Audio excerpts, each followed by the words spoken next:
Have you already decided that you're going to be wealthy? Do you know what that number looks like? Do you know how much money you need in order to retire? And do you know when that's going to come to you? These are some of the questions we are tackling in today's success principle number 57 with Jack Canfield. Now, obviously, Jack's not here, but I'm taking you through the series using his book, The Success Principles. And today is number 57, where we're talking about what you focus on expands. And specifically, we're talking about wealth because we are in a section of building success and money. And so in order for you to first determine what wealth looks like for you, you have to decide how much that is. What does wealth look like to you? And how far away are you from it? Once you can figure that out, then it's going to be smoother sailing because you're going to know what target you are hitting. So one of the first things is to figure out where you currently are at, right? Because then you'll know how far you've got to go. So currently, what's your net worth? Now, there's an easy way to do this. I'm going to provide a calculator at the bottom of the blog post that you're going to be watching that's on my website. And so if you're watching this on YouTube, then you're going to have to click in the description and see the blog post link to the site, and that's where the calculator will be. So that's the first thing. Once you know your net worth, you can then decide how far you've got to go to get that number that you've already estimated at. Okay. And then you want to kind of determine when you will retire. What age is that going to be? Because that's going to determine your pace. The pace of how fast you're going to go, the pace of how quick you're going to be financially literate, which is actually step 3. Being financially literate is about looking at stocks and shares, diverse portfolios, what's going really well in the stock market, when you need to start trading, and when you need to start selling and stop points in stocks and shares. And these things I'm talking about are things that's going to help you to be more financially literate, because you're going to look into them in more depth, find out what trading is, if that's something that you think is going to help you.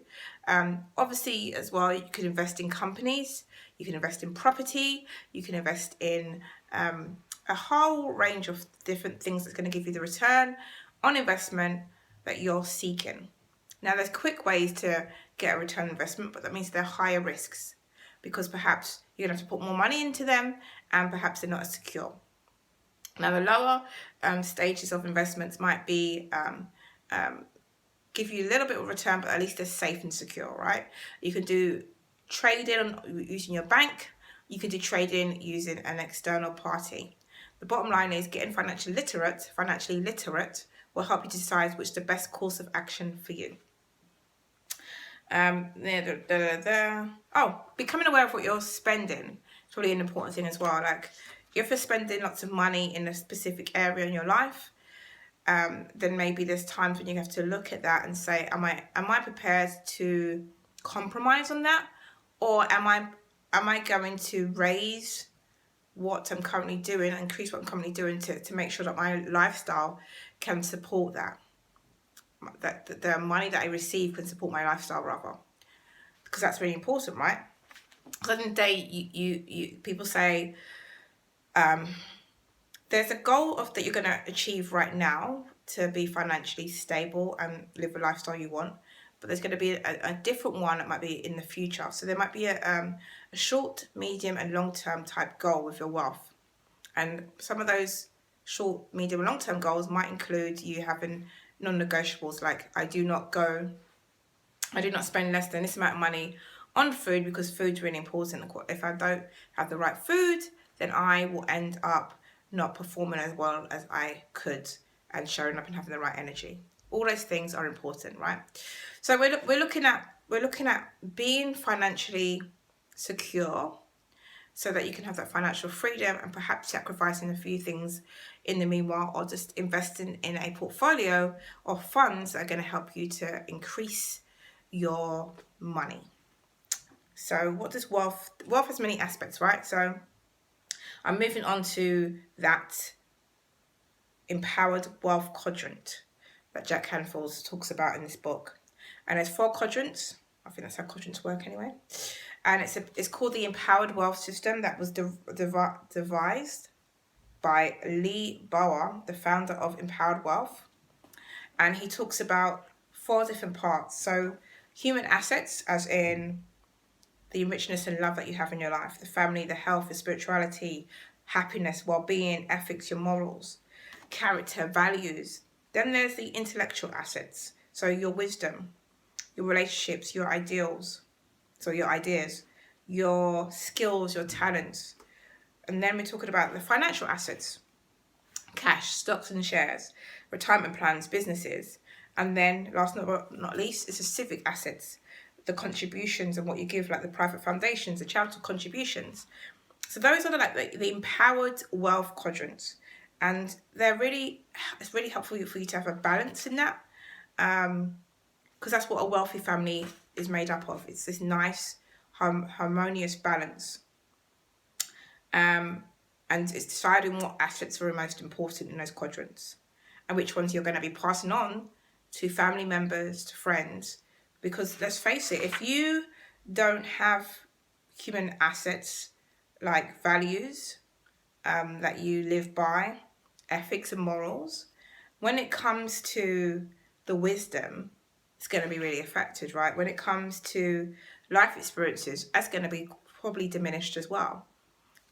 So this is it. There's a element of this that's saying, look, focus on wealth, but also remember, in order to optimize all of your assets, you've got to also think about the human assets. You've got intellectual and civic, because being well-rounded, living a good life isn't just about the money that you have, because you can't take it with you. But the legacy you're creating on a daily basis is something that you can take with you, because you can, I think it was a quote, it says, if you live your life well once, you can replay it again.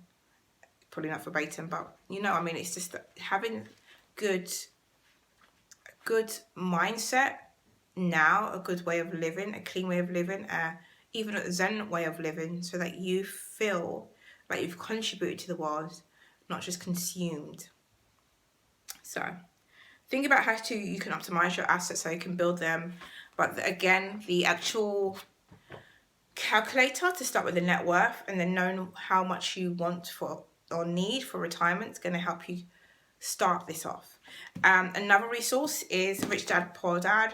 My version is pretty battered, but it does the job. It's just a new way of thinking about wealth, new way of thinking about savings, a new way of thinking about, it's not even new, it's perhaps something you've already touched upon.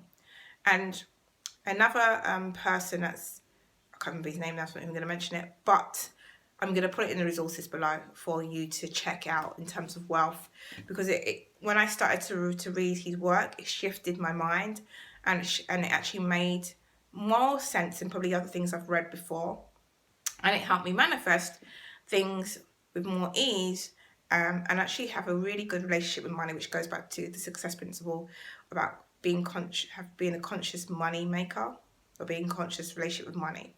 So that was probably yesterday, the day before, but the point is, for me talking, there's always a point, is that wealth is something you decide you're going to have.